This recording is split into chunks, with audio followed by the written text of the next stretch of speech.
Imagine this: Donald Trump, the man who demands absolute loyalty from Republicans, just faced something unprecedented in his political career.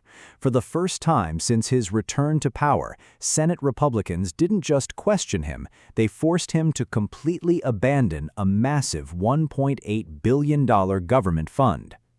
This isn't just another political disagreement, this is a seismic shift that could reshape Trump's entire second presidency. And the story behind it? It involves January 6th rioters, secret government settlements, and a political rebellion that no one saw coming. On June 1, 2026, Reuters broke a story that sent shockwaves through Washington. President Trump's nearly $1.8 billion fund, officially called the Government Weaponization Compensation Fund, was dead in the water. But this wasn't killed by Democrats or liberal activists, this was killed by Trump's own Republican allies in the Senate. To understand why this is so extraordinary, you need to know that since Trump returned to office in January 2025, Republicans have largely fallen in line with his agenda. The party that once showed cracks during his first presidency had seemingly unified behind him completely. So what exactly was this fund? The story goes back to an unprecedented legal battle between Trump and the Justice Department. Trump had filed a $10 billion lawsuit against the IRS, claiming they had mishandled his tax records during his time out of office. The settlement of this lawsuit resulted in the creation of this $1.776 billion fund. Notice that number, clearly chosen for its symbolic reference to 1776. The fund was designed to compensate people who claimed they had been victims of government weaponization, essentially anyone who felt they had been unfairly targeted by federal agencies. But here's where it gets controversial.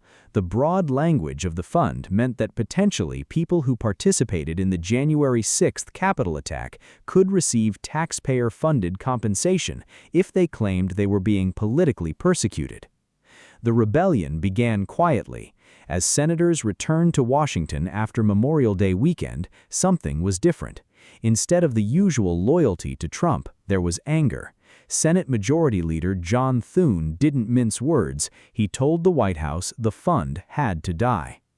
According to sources, Republican lawmakers gave the White House an ultimatum: kill the fund or face a complete breakdown in negotiations over a crucial $72 billion bill to fund ICE and Border Patrol operations.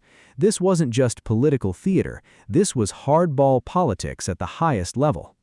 What made this rebellion particularly stunning was the context. Trump had recently endorsed Texas Attorney General Ken Paxton over incumbent Senator John Cornyn in a crucial midterm race. Many saw this as Trump testing his power over Republican senators. Instead, they pushed back harder than anyone expected. But the political pressure wasn't the only problem. The fund was facing a two-front war. On Friday, before the Republican rebellion reached its peak, federal judges in Virginia and Florida had already stepped in. These judges issued temporary restraining orders, effectively freezing the fund until at least June 12th. The Virginia court called for a comprehensive review, while the Florida court demanded further legal justification for the fund's existence.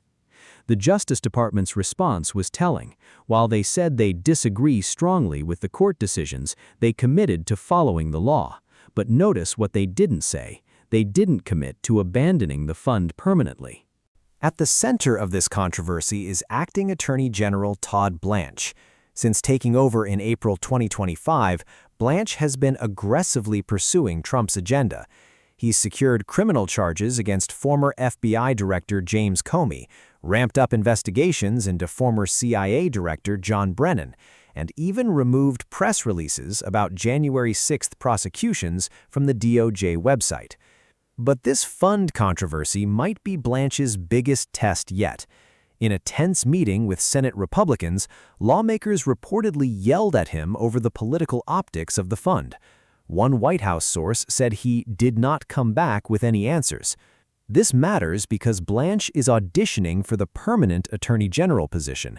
If he can't handle the political pressure over this fund, senators might question whether he can win confirmation for the top job. The internal finger-pointing reveals just how toxic this issue became. Two sources tried to distance the White House from the fund, claiming it was entirely the Justice Department and Blanche's idea. But that narrative doesn't hold up under scrutiny. While Blanche himself might not have been directly involved in settlement negotiations, his senior deputy, Trent McCotter, was deeply involved, along with attorneys from the DOJ's Office of Legal Counsel. This suggests the fund had high-level approval from multiple parts of the administration. The tension reached its peak when House Speaker Mike Johnson held what sources described as a lengthy meeting at the White House on Monday to discuss the crisis. These aren't routine courtesy calls. This was damage control at the highest levels. How did Trump himself react to this unprecedented rebellion from his own party? Sources say he's not thrilled, but understands this is the only way forward for now. That phrase, "for now," is crucial. It suggests Trump hasn't given up the idea entirely. This represents a major shift in Trump's political calculus. Throughout his first presidency and during his return to power, Trump has operated on the principle that loyalty flows one way, toward him. The idea that he would have to compromise with Senate Republicans rather than commanding their obedience represents a new reality. Senate Majority Leader Thune made it clear that he wanted the administration to shut it down themselves rather than being forced into it. This gives Trump a face-saving way out while still achieving the Republicans' goal of killing the fund. Democrats smelled blood in the water and moved quickly to capitalize on Republican divisions. Senate Minority Leader Chuck Schumer announced that Democrats would push legislation to permanently ban such funds and ensure no president can ever do this again. This puts Republicans in an awkward position. Do they support Democratic legislation that would limit presidential power, or do they risk being seen as enabling future abuses? It's exactly the kind of political trap that effective opposition parties set. But Democrats and some Republicans aren't satisfied with just putting the fund on hold. They want guarantees it won't resurface in another form. This suggests they don't trust that the fund is truly dead. This controversy reveals several crucial dynamics that will shape the rest of Trump's presidency. First, it shows that even in a Republican-controlled Senate, there are limits to what Trump can accomplish through sheer political force. Second, it demonstrates that January 6th remains a third rail in American politics. Even Trump's most loyal supporters draw the line at potentially rewarding people who attacked the Capitol with taxpayer money. Third, it highlights the ongoing power struggle within the Republican Party. While Trump maintains enormous influence, this episode proves that influence isn't absolute. Senators are willing to rebel when they feel their political survival is at stake. There's another crucial aspect of this story that hasn't received enough attention: the tax implications. The settlement agreement that created this fund also barred the IRS from auditing Trump's past tax returns for any filings before May 18, 2026. Now that the fund is on hold, it's unclear whether this audit protection remains in place. This could potentially expose Trump to renewed IRS scrutiny, which could create additional political problems down the line. The Justice Department hasn't clarified this point, which suggests they're still working through the legal implications of pausing the fund. This uncertainty could lead to additional court challenges and political complications. So where does this leave us? Several scenarios are possible. The courts could permanently block the fund, giving political cover to both Trump and Republican senators. Alternatively, Trump could try to revive the fund in a modified form that addresses Republican concerns about January 6th participants. The most likely outcome is that this fund is dead, but the underlying tensions it revealed will continue to shape Trump's presidency. Republicans have learned they can successfully oppose Trump when they act in unison, and they're likely to use this leverage in future fights. For Democrats, this represents both an opportunity and a challenge. They can exploit Republican divisions, but they also need to be careful not to push so hard that they reunify the GOP behind Trump. This controversy isn't just about one fund or one political fight. It's about fundamental questions of presidential power, government accountability, and the rule of law. Can a president use settlement money to compensate political allies? Should taxpayers fund compensation for people who broke the law? How much power should any president have over the Justice Department?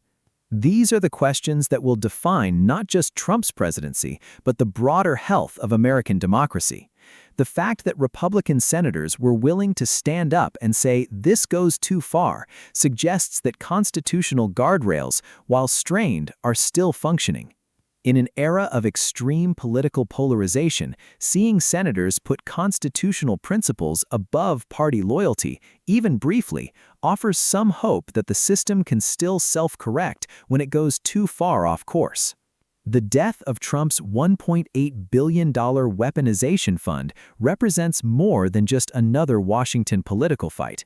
It's a defining moment that shows the limits of presidential power and the ongoing importance of congressional oversight. For Trump, this represents his first major legislative defeat since returning to office. For Republican senators, it proves they still have political power when they choose to use it.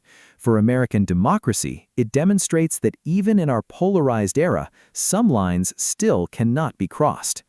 The next few weeks will be crucial. Will Trump try to find another way to compensate his supporters? Will Republicans continue to assert their independence? Will the courts provide final legal clarity? These are the questions that will shape American politics for the rest of 2026. What do you think? Was this Republican rebellion justified, or should senators have supported their president? Let us know in the comments below, and don't forget to subscribe for more in-depth political analysis. Because in Washington, today's victory can become tomorrow's defeat faster than you can say government weaponization. And this story, it's far from over.